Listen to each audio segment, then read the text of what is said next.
It's 12:30 in the afternoon here. I'm Aalia Sipos, consultant at P2P UK and your host for P2P UK Live. We are live on Facebook, YouTube, Instagram, LinkedIn and X, so don't forget to follow up. On today's show, we're going to look at the start of the week, hot jobs across Australia, New Zealand and the UK. How has the rising cost of living impacted the 2024 talent landscape? This week, we're going to take a look back at a discussion between New Zealand Managing Director Shannon Barlow and recruitment consultant Manish Ravikumar to learn more about how the rising cost of living is shaping the talent landscape for 2024. We're also going to have a look at the social media poll results. Next up, Stat of the Week.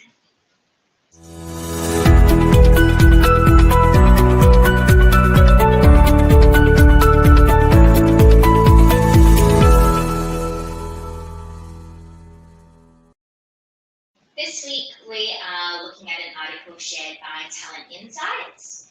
163% increase in global right-to-work checks in the education sector as talent shortages and regulations tighten their grip.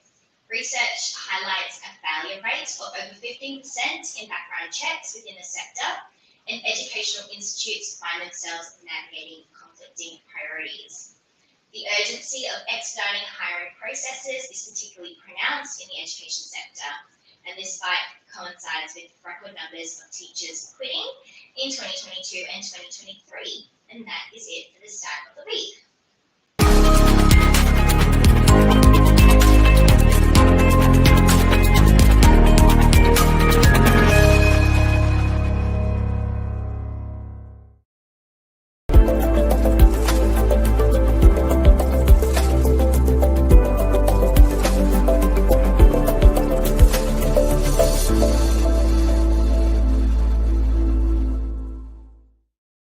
Now we're going to take a look at some hot jobs in the UK. First up, we've got the head of finance role. This is in London, South East, and salary ranges from 60 to 70k. Duties and responsibilities are on the screen, and you can connect with Anthony Ross, whose details are there for you. Next up, we're going to look at a retail interior designer role. Again, this role is located in London's South East and is looking at a salary between 38 and 48,000. You can connect with Hannah in regards to this opportunity.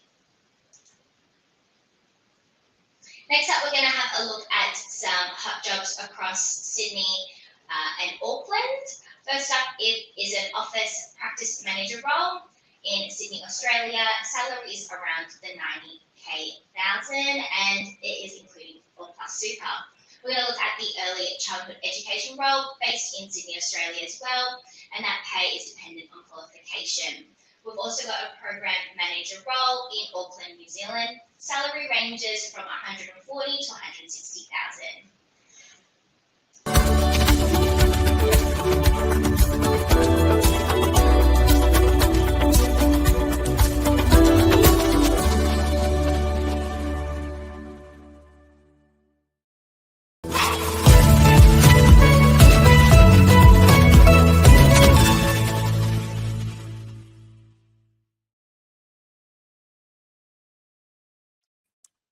Okay, so I'm joined by Manish today to talk about the impact of the rising cost of living. It is a little bit, it's a little bit doom and gloom on today's show, but looking specifically on the impact that that has on both job seekers and hiring managers this year.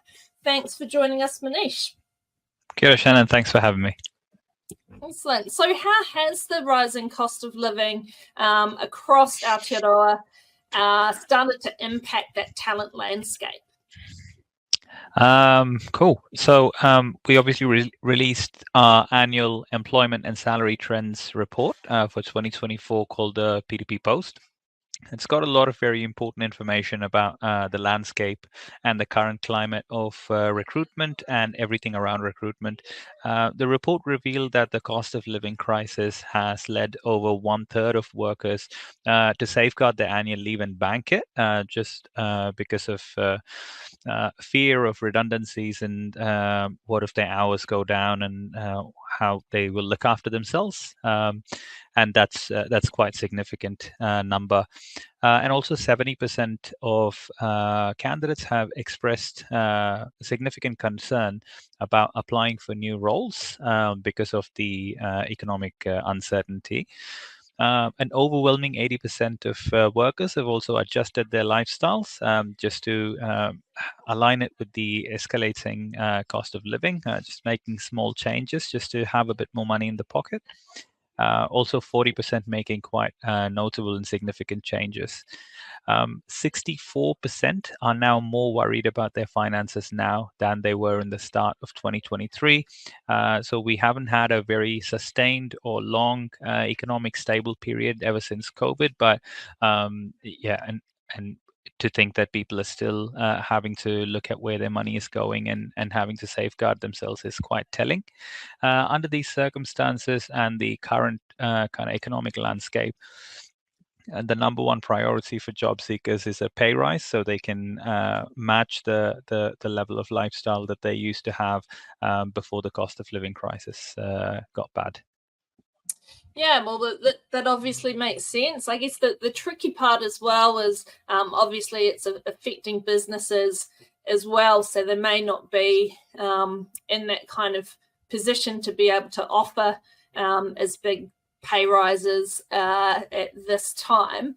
I was just looking the other day. So one of the, there's always the debate over flexible working and working from home, and there has been a bit of a push to bring people back into the office. But of course, one of the benefits of being able to work from home is some of those reduced costs as well. So, saving on things like transport or parking, even lunchtimes can rack up the dollars for your bought lunch instead of finding something through the fridge at home. So all these kind of things come together when you're trying to make ends meet and keep your job in the process.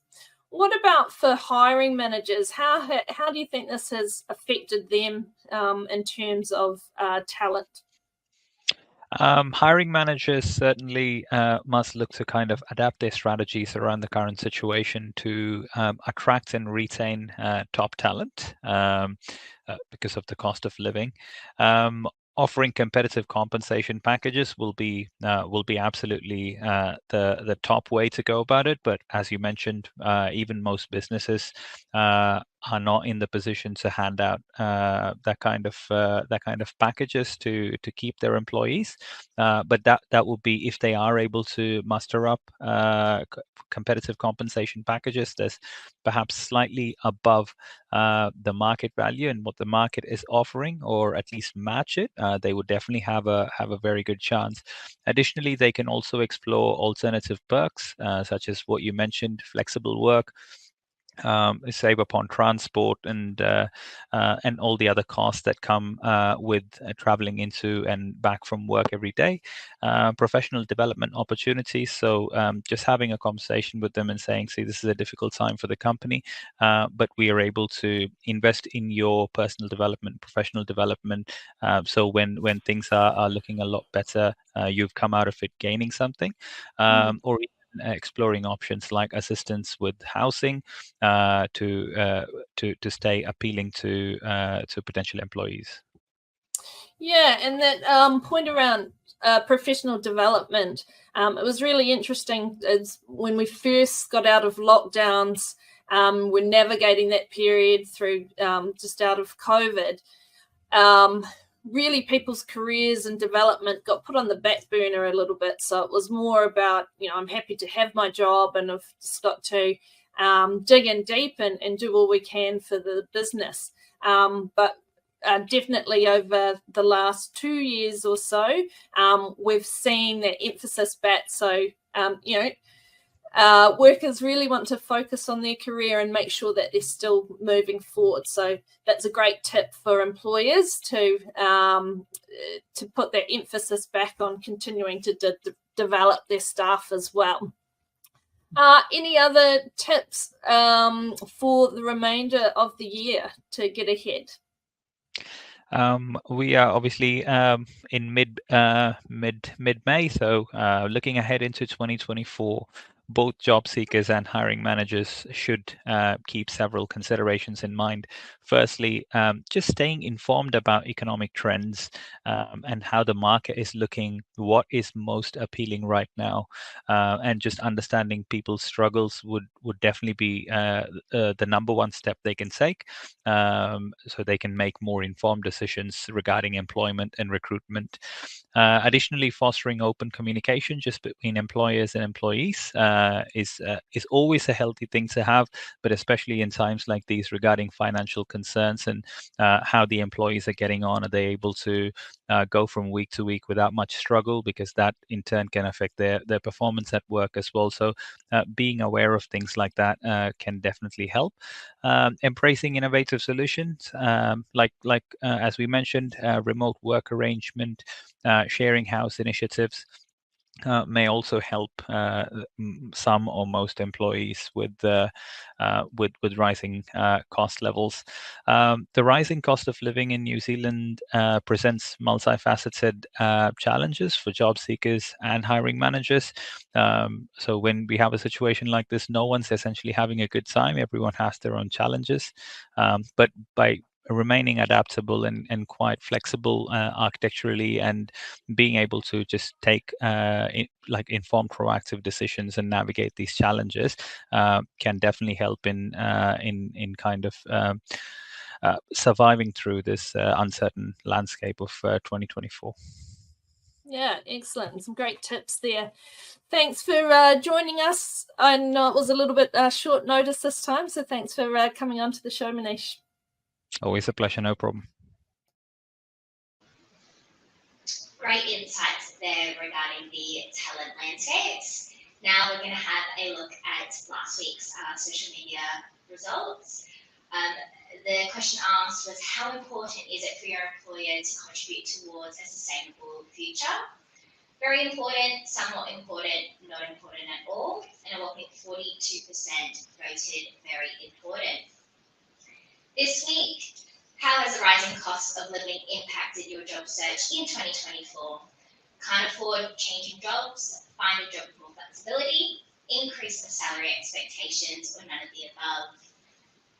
We'll have a look at those results next week. And that is it for P2P UK Live. Enjoy this beautiful sunny day, and we'll see you next week.